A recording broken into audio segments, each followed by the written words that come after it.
1 Edward 1029, copy, threatening traffic. Copy, moving route.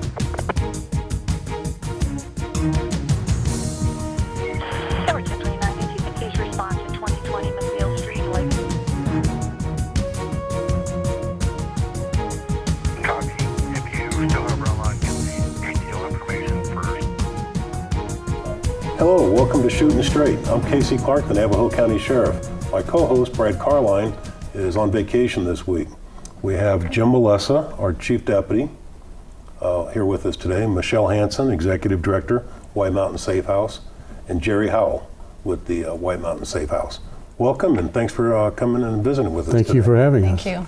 So let's talk about the White Mountain Safe House, some of the different things that you folks do and where you're helping the community. Okay. The White Mountain Safe House is a safe haven for men, women, and children who are victims of physical, sexual, and emotional abuse.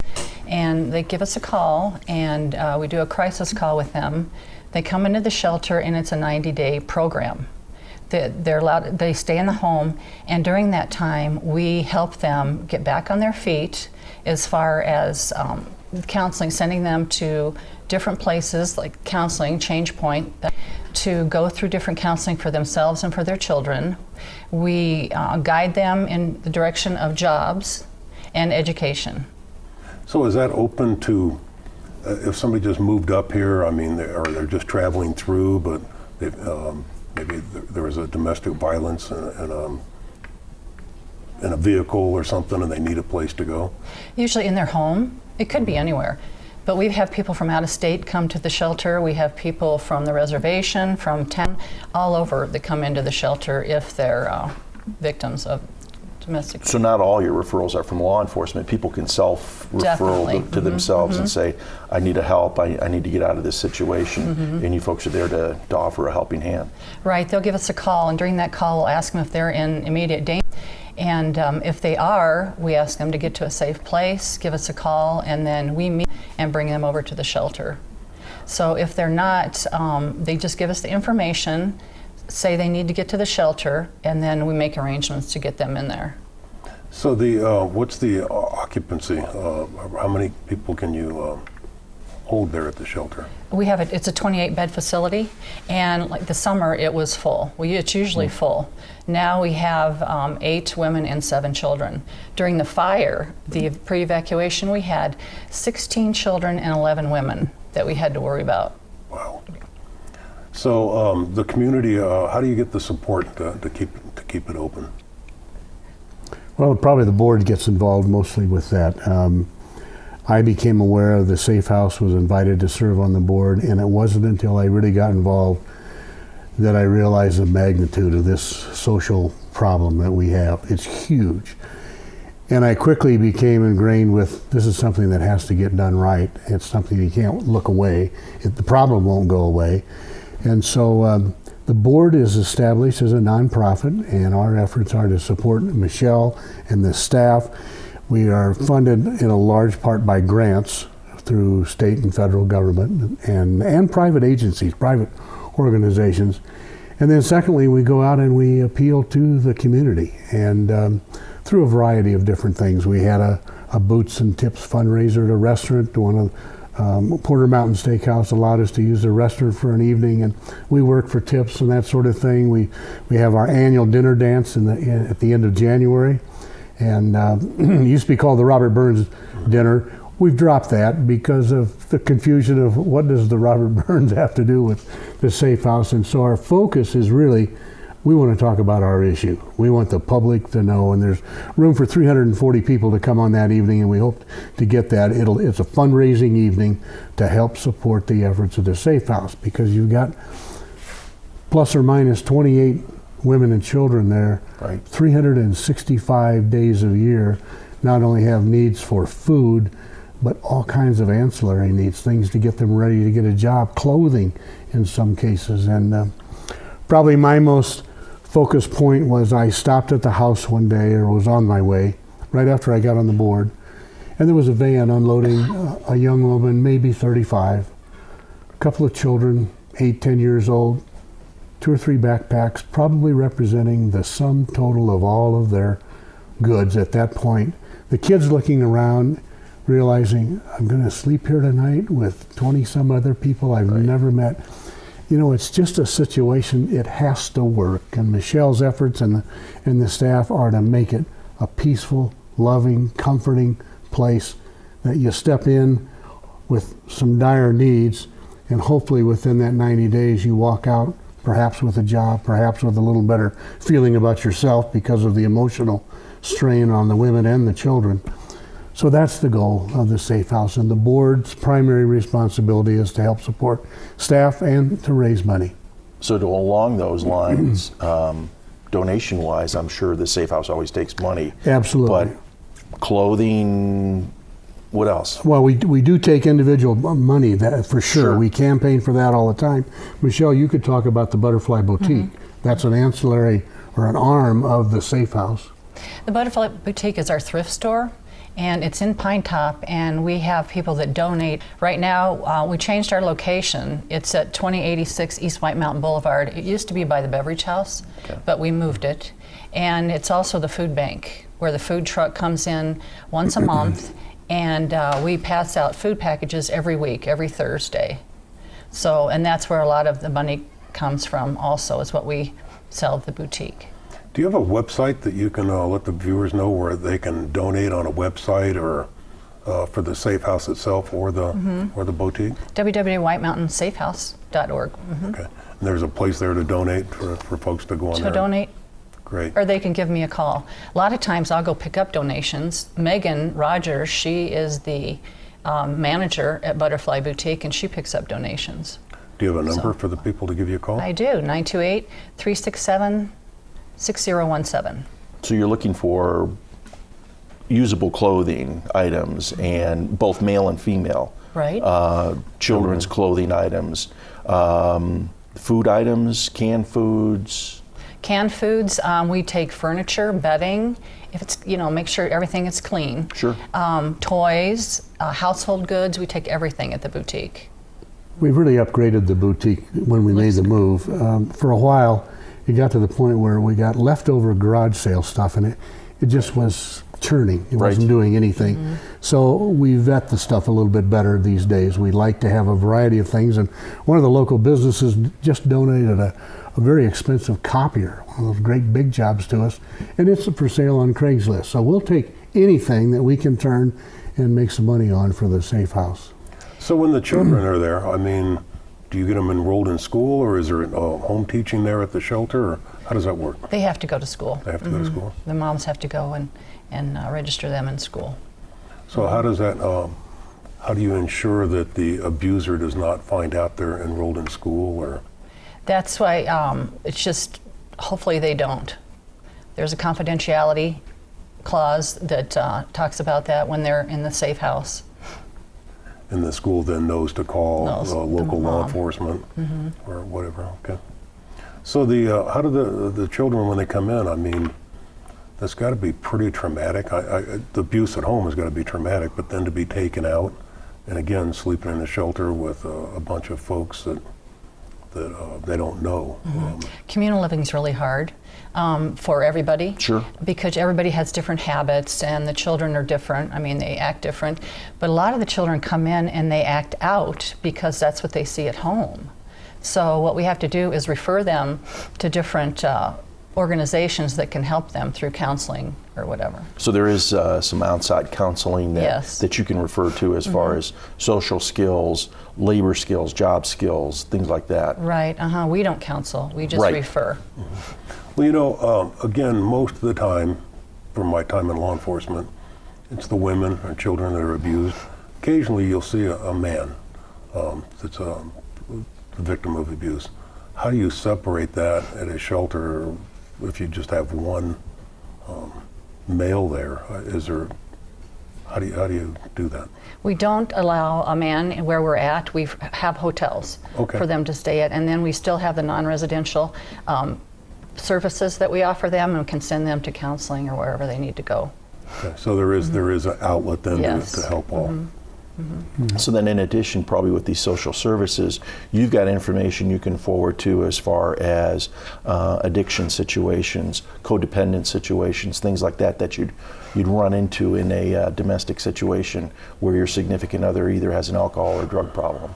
Okay, we cannot give that information out. We refer them to counselor, and then they give that information. And that's what I right. mean. That's But confidentiality thing. That's an availability there where they can. You right. can steer them in the right direction as far as accessing those services while they're your residents. Correct. Okay. When I compliment Michelle, she's worked hard at what are the other agencies on the mountain, so we're not overlapping and doubling up on money needs and the like, so that we can complement each other's services that surround this particular social ill. The FAC with the kids down there, we need to build relationships because there is some ways that we can help each other. So is there a time of the year that you see an increase in traffic? You mentioned this summer that you had a huge increase, but with holidays coming on and things like that, emotions run high in family units. Does that create more demand for the shelter? I haven't been there during those times, but I think so because of the partying, the drinking, that type of thing. So there'd be more of a, but the summer, because the children are home, that's difficult, and that then they tend to find the shelters.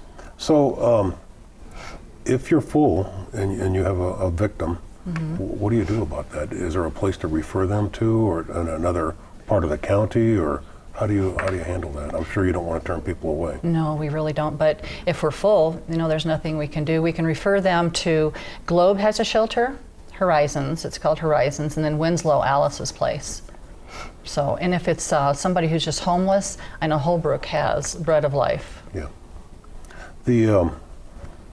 Why don't you talk a little bit more about the dinner? Okay. And where it's held and the date, and I don't think you gave Okay, thank you. Yeah, it's January 28th of 2017. It's held at Honda Resort. We'll put 340 chairs up and expect to fill them that evening. As I said, it's a fundraiser. We do the proverbial cake auction that is part of a lot of fundraising events. We'll have a small silent auction, or silent auction and a small live auction. Perhaps some entertainment, a good dinner, and an explanation of here's what we are, here's what we do, here's what we need. So and those it will be an appeal. So those auction items are items that local businesses and individuals have donated for the sole purpose of raising funds for the Safe House. We're overwhelmed sometimes when you go out and just ask how responsive the businesses and the people are around the community, and we need to get the word out even more. And one area that we would really like to concentrate on is this tax credit that's available if you contribute monies to a recognized 501c3, which we are. You give us $400, you take $400 directly off your debt for Arizona state tax. Costs you nothing, and we get $400 of benefit out of it for the house. So that goes directly into the community. Right, it goes right to the services that the house provides. And we're constantly looking for new ways that we can help encourage our women and the children. Michelle's made it clear to all of them, it's a 90-day program, and it's not a 90-day VRBO. It's not a vacation. You're checked in here because we have a problem going on in your environment. And in that 90 days, they're assigned an advocate, someone that works at the house to work with each of the individuals, and a caseworker, to oversee what steps they're taking.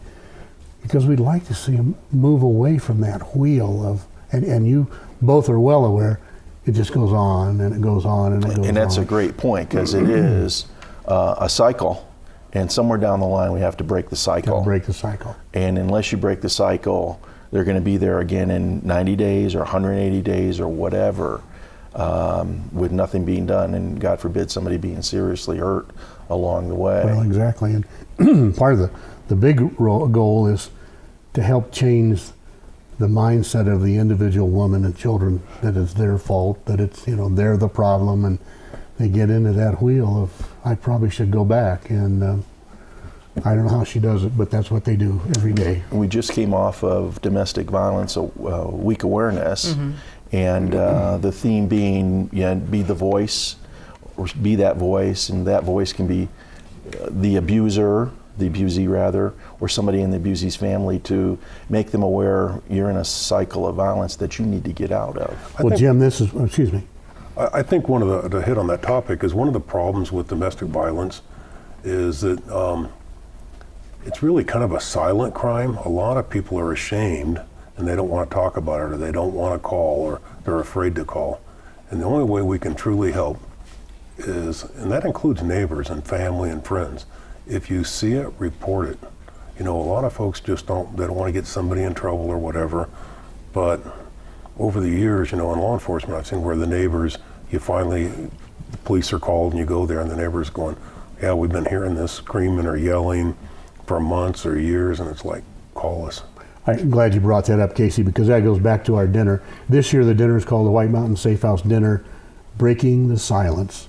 It's time to break the silence. And I don't know if the word is fortunate, but a couple of years ago we had a video about the safe house, and there was a community member, fairly well-known community member, that agreed to be on that video and admit that I had gone through domestic violence earlier in my life. And to me, it was sort of a switch that turned things on for those that were familiar with the safe house.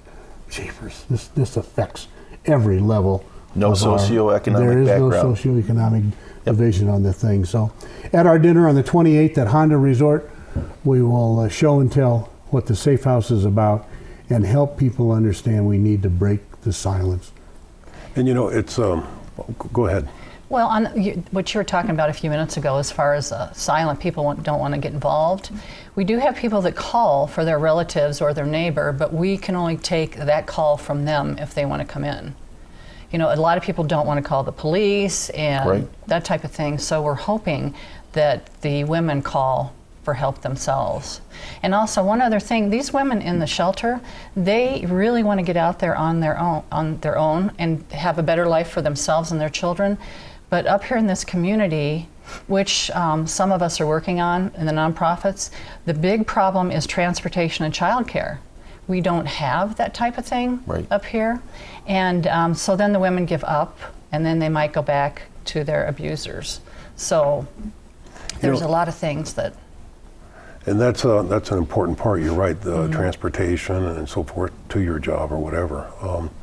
But you know, abuse is also, there's, I've seen it firsthand in my own family I think it's touched all of us at some point here or there. And just the mental abuse can be just, some of the stuff that is said to men or women or children is just horrendous. And you wonder why they turn to alcohol or drugs or whatever, but it's not just physical. It goes both ways. It affects your mind the rest of your life, the way you feel about yourself, your confidence, and your self-esteem. So what do we do, Jim? We started a program. One of the things that we did as a county with the direction of the county attorney's office is we had a review board, and we developed a checklist that most departments use when they get called to domestic violence issues, where the propensity of violence is rated, the level of violence is rated, what is said is rated, and we share that information. So all the departments here in Navajo County are on the same sheet of music as far as reporting to the county attorney goes.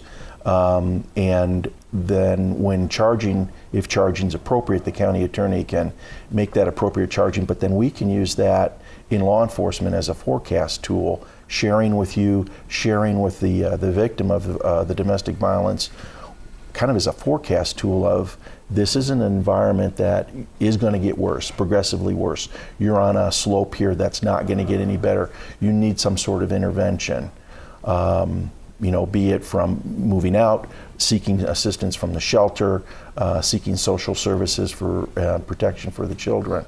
And we like to think, because this was a domestic violence review board that came after the death of somebody, that we don't get to that point and we prevent that from happening. And we definitely cannot do it without the shelter and the social services that you guys provide, and the stories that come out of the shelter for the victims, like we heard at the Domestic Violence Awareness Week. The stories tell everything that you need to know. You know, there was a couple of very powerful stories there last Monday, and this whole program was put together to kick off Domestic Violence Week, they told the victims to come up, and they had like 5 minutes. Well, there's no way they could tell their story in 5 minutes, but you could tell as they went on. It was really, they had to say what happened to them, and I think it was part of the healing process. But one lady actually wrote it down, even though she knew it was imprinted on her. But she wrote it down and I think that was part of the healing for her. So. And one thing I noticed about that, these are women that work hard, have jobs, prominent citizens, that type of thing. So you wouldn't think, they're always smiling, you would never think they came from that kind of background. Right. And like we said, like a lot of things that we face, whether it's addiction to drugs or alcohol, socioeconomic background doesn't mean anything. This is an equal opportunity offender, domestic violence. And it's domestic violence for law enforcement. It's probably one of our more prominent calls, and they're very. You don't know what's going to happen when you get there. There's so much emotion going on both sides. It can escalate so fast. It's a very dangerous for law enforcement, and then of course for the people in the house too. You read about it in the paper all the time where kids are murdered and there's a murder-suicide, and it's just. But I think, again, because it's been kind of a silent thing, people don't want to talk about it, and it still doesn't get the attention it needs to. Yeah. So. And there is a way out, and the way out is talking to the folks at the shelter, seeking help, but you got to ask. Yeah. Right. And education to the community, to not overlook the neighbor that we've heard it 2 and 3 and 4 times. If there's an issue that needs to be brought to somebody's attention. And if you look at the people in the county jail, I mean, you can go back and pull certain people. You can look in our system, and you can see they've been arrested over and over and over again, and it just doesn't stop. Yeah. And I think a lot of it's because the abusee just does not want to, even though it's not safe, it feels safe. They have a home, they have something. That's what they know. Yeah. But there is something else out there. There is. Yeah. I might bring up one other thing. Not only do we look for donations, cash or monetary donations, but we've had several instances where people have said, can I give you some time? And the LDS church in one, when we moved our house, says, what do you need? And I said, I need 40 people for 6 hours or something, 20 people for 6 hours. And the leader of that team said, well, how about 30 people for 3 hours or something like that? And they were there, and they just mobbed that house, and by the time the 3 hours went by, the yard was clean, the windows were clean, the doors were clean. It was a gang effort of the LDS church called Just Serve, where they reach out and do projects like that, and they're ready to do another one for you the next month or so, something like that. So if there are individuals that said, I might like to work the boutique, it's like working a retail store, sort of, or I can help sort, I can help price, I can help call out. Megan always needs help up there for that. And then if there's some instances at the house where you can use some help on occasion, just get a hold of the Safe House, and we've got a spot probably for you, and it will help spread what we do through the efforts of people volunteering to help us. And all they need to do is call and offer the opportunity. Yeah. There's one thing, there's no shortage on this mountain of great folks that volunteer their time and the donations from the businesses and stuff. Every time we do a fundraiser for something, I'm just shocked at the amount of people that come out. Yeah. So that's and in the small community, it's the same businesses every single time. I mean, you just run out of resources, so you have to go back to the same ones. But we are blessed with the giving nature of this area. Absolutely. Yeah. I don't know if we've ever helped on the sheriff's office. We do a toy drive at Christmas time, and through the Stephen W. Martin toy drive. And we, I don't know how many hundreds of presents. Last year we handled 53 families that we served throughout the county, but we absolutely maybe should check with your current occupancy at some of those residents could benefit from that. That'd be great. It's amazing that we'll have somebody go visit, and the kids will say, this is what I want. And the Stephen W. Martin Toy Drive is it's a huge warehouse in the valley, and you just go there and you go shopping, pick it up for free, and we're able to bring these kids exactly what they wanted. So, but I think we've overlooked the S.A.F.E. House. Is that the motorcycle ride they have in the They He used to does. have a motorcycle. He does a lot of different things. He used to be a DJ, prominent DJ, I think for Cool FM, and then his wife worked for the Chandler Police Department. And literally, they have a warehouse that they stock year long, full of toys. And we send our volunteers, sheriff's volunteers, our detention staff, and our deputies down in with a shopping list. And the fact that we can service 53 kids is marvelous. And we absolutely should include the shelter. Yeah, so we always do, you know, we ask the deputies or schools or churches, and I think we've overlooked the S.A.F.E. houses, so you'll be on our list. We'll be glad to help you. and Thanks. participate for sure. So again, the dinner is January 28th. January 28th. Starts at 5 p.m. out at Honda. A little bit of a social hour before, nice dinner, some entertainment, silent auction, live auction, and a cake auction. A good dinner, and then a short presentation. This doesn't go on and on, but we want 340 people to walk out of there with the S.A.F.E. House on their mind. That here we are, we're most of them pretty blessed to walk into that room on January 28th and realizing out there in our community is some real travesty going on to kids and to women. And it is, I'd like to say it's solvable. Oh, absolutely. We talk about it going on, but it's got to get better. And it's only through the efforts of people and people understanding what the problem is and how they can help that we can make a step toward improving. Then year long, we have the boutique. Right. And the boutique for the holidays is going to have the hunger drive, gobble hunger food drive. And so canned donations and turkeys and hams. And then you'll get a percentage off of, if there's something in the boutique you'd like to buy, there's like 10-20% off of those items, but that's coming up. Very good. Well, I think that, you know, one of the things, again, we go back to domestic violence, it's always on our minds because of the business we're in. But it kind of goes down, and then all of a sudden there'll be a celebrity or something big in the paper, and then everybody talks about we got to do something about it. We need to work on this 365 days a year, not just when a celebrity or something happens. And we had started last year, and I hope we get it picked up again, of getting down into the grade school level to try to get to the point it doesn't have to be. You need to tell somebody. You know, if you're getting abused, you need to let somebody know. Right. And Any parting words, Sheriff? Well, I really appreciate you coming on today. Casey, we appreciate being here. Thank you. Let us know what we can do to continue to support the S.A.F.E. House, and I'll see you at the dinner also. See you at the dinner. Absolutely. Good deal. Thank you very much. Thank you very much. Jim, thank you. Thank you very Thank much. you. Casey, Bet. thank you. It's always good seeing you.